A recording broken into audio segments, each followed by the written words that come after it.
bocah ini sangat bodoh, tapi hidupnya sangat hoki. Di sekolah, ia lari karena dibully. Tapi, karena larinya terlalu cepat, ia direkrut jadi pemain rugby. Lalu jadi mahasiswa fakultas olahraga. Dengan mudah, ia masuk ke timnas. Saat dewasa, ia ikut perang Vietnam. Dan kebetulan jadi pahlawan nasional. Bahkan, presiden sendiri yang memberinya penghargaan. Saat coba-coba main pingpong, ia menjadi atlet nasional. Bahkan cuma bilang, shit happens saja. Kata-katanya jadi tren. Bekas lap wajahnya jadi motif kaos terlaris di Amerika. Ia berinvestasi di toko buah. Lalu baru tahu kalau itu perusahaan elektronik Apple. Namanya Gum. Karena waktu kecil bungkuk, kakinya dipasangi penyangga. Saat bungkuknya sembuh, giliran kakinya yang bengkok. Ibunya bilang, jangan sampai orang bilang, mereka lebih kuat darimu.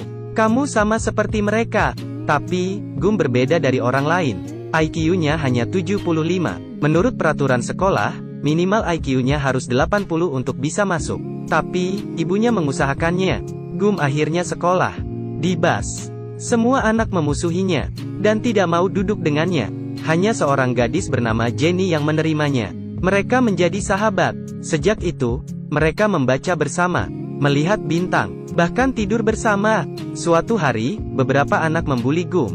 Jenny menyuruhnya lari. Siapa sangka, Gum lari secepat kilat, sampai penyangga kakinya patah. Ia merasa lari seperti angin untuk pertama kalinya. Anak-anak yang memusuhinya sampai bengong. Setelah dewasa, di tempat yang sama, dan pembuli yang sama. Tapi, pembuli kini naik mobil. Jenny menyuruh Gum lari lagi. Gum lari ke lapangan rugby di sekolah. Pelatih rugby melihatnya karena larinya sangat cepat. Gum direkrut jadi mahasiswa olahraga, dan jadi atlet rugby kebanggaan sekolah. Lalu, ia jadi atlet timnas. Bahkan, ia bertemu Presiden Kennedy. Setelah main rugby selama 5 tahun, ia lulus dari universitas. Lalu, ia menjadi tentara. Ia mendaftar di BAS. Ia berkenalan dengan teman baru. Namanya Buba. Buba bilang nenek moyangnya adalah penangkap udang. Ia bermimpi ingin punya kapal penangkap udang sendiri. Di markas, pelatih bertanya, "Kenapa kamu di sini?" "Aku di sini untuk menuruti perintahmu." Pelatih sangat puas dengan jawabannya. "Kamu sangat jenius, IQ-mu pasti 160. Hidup tentara sangat prihatin." Tapi, Gum santai saja. Ia fokus pada perintah, dan tidak mau memikirkan yang lain. Saat disuruh merakit senapan dengan cepat, Gum melakukannya sangat cepat, sampai memecahkan rekor. Di tengah malam, ia kangen ibunya dan Jenny. Saat itu, Jenny sedang bernyanyi di bar. Gum pergi melihat Jenny saat libur. Ia melihat Jenny dikerjai seorang pria. Gum langsung meninjunya. Ternyata, selama ini, Jenny tidak bahagia. Ibunya meninggal, dan bapaknya mesum. Jenny dewasa lebih awal. Gum menyatakan cintanya. Tapi, Jenny merasa tidak pantas untuk Gum. Ia mengusir Gum. Sebelum pergi, Gum bilang ia mau ke Vietnam. Jenny paham. Gum mau pergi perang, dan cuma mau pamit. Jenny bilang, "Kalau terjadi sesuatu, jangan berontak, langsung lari. Sejauh mungkin. Apa kamu dengar?" Gum mengangguk. "Aku tahu." Setelah liburan, Gum dan Buba dikirim ke perang Vietnam. Pria tampan ini adalah atasan mereka. Ia adalah prajurit hebat. Beberapa hari berikutnya, kerjaan mereka hanya berjalan dan memotong rumput. Suatu hari, hujan lebat turun. Sekalinya hujan 4 bulan. Setiap hari, mereka berendam dan tidur di air. Malamnya, Gum dan Buba mengobrol tentang cita-cita mereka setelah pensiun. Kalau Gum bosan, Buba mengajaknya menangkap udang bersama, dan menjadi kaya bersama. Akhirnya, hujan berhenti. Belum sempat senang, musuh menjatuhkan bom. Ledakannya sangat besar. Mereka tidak sempat merespon. Teman-temannya menyuruh Gum lari. Ia teringat pesan Jenny, lalu lari tunggang langgang. Gum berhasil menghindar, tapi ia sadar Buba tak mengikutinya. Gum balik lagi. Karena aksinya ini, Gum mendapat gelar tentara kehormatan, yang hanya ada 4 di Amerika. Saat mencari Buba, ia juga menyelamatkan temannya. Gum bola-balik, dan menyelamatkan beberapa jiwa, termasuk atasannya dan Buba. Tapi, Buba tewas karena terluka parah. Sebelum mati, Buba bilang, "Aku mau pulang." Gum hanya terluka ringan. Selama di rumah sakit, ia belajar main pingpong. Temannya bilang, "Tidak peduli apapun, tujukan pandanganmu pada bola." Keistimewaan Gum adalah, saat melakukan sesuatu, ia fokus dan tidak memikirkan hal lain. Saat lari ia fokus lari, saat merakit ia merakit, saat main pingpong, ia fokus ke bola. Tekniknya makin jago.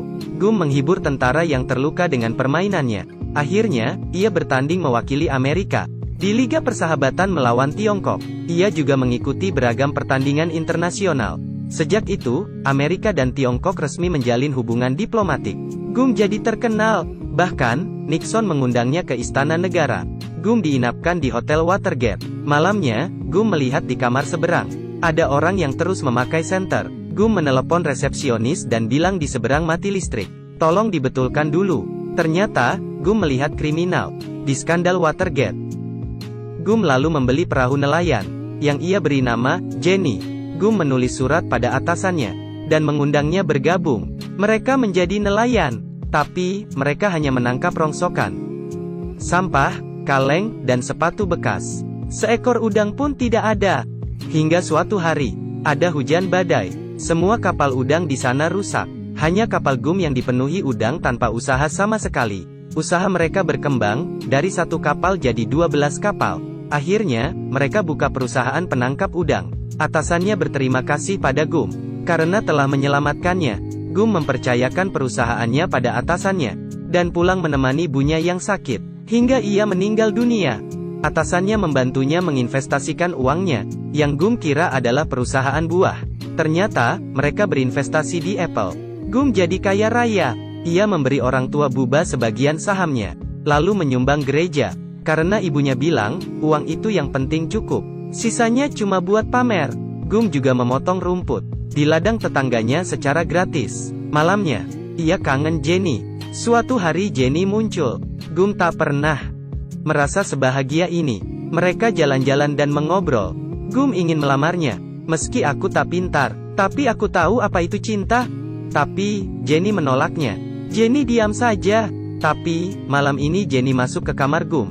Gum, aku juga mencintaimu. Esoknya, Jenny pergi. Ia masih galau. Setelah Jenny pergi, Gum stres. Ia memutuskan untuk lari melepas stres. Ia lari hingga ujung jalan tol, lalu ke pinggir kota. Lalu, ia lari hingga Alabama. Ia mengitari Samudera Pasifik, dari ujung satu ke ujung lain. Setelah lelah ia tidur. Kalau lapar, ya makan. Gum lari selama 3 tahun. Banyak orang yang memperhatikannya. Media mewawancarainya. Bahkan, ia mendapat pengikut. Mereka terinspirasi oleh tekad Gum, yang tidak ada matinya. Seperti membawa harapan. Seorang pengusaha stiker bertanya slogan hidupnya. Tanpa pikir panjang, Gum bilang, "Shit happens." Pengusaha itu mendapat pencerahan. Stikernya laris. Lalu, ada pengusaha kaos yang nyaris bangkrut. Ia minta bantuan Gum. Tiba-tiba, mereka kecipratan lumpur.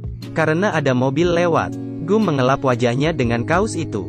Dan akhirnya menjadi emot smile yang mendunia. Di rumah, Gum mendapat surat dari Jenny. Jenny ingin menemuinya di savana. Saat melihat Jenny, ia sudah banyak berubah. Jenny sudah matang, dan tidak labil lagi. Gum tak mengira, Jenny punya anak darinya hasil malam itu. Anaknya sangat sehat dan pintar. Gum membawanya pulang, dan akhirnya mereka menikah. Seperti Gum, pikirannya sederhana, hanya terus maju, fokus pada pekerjaan sekarang, dan mencintai sepenuh hati. Sisanya serahkan pada nasib. Percayalah, Tuhan tak akan mengkhianati orang yang berusaha.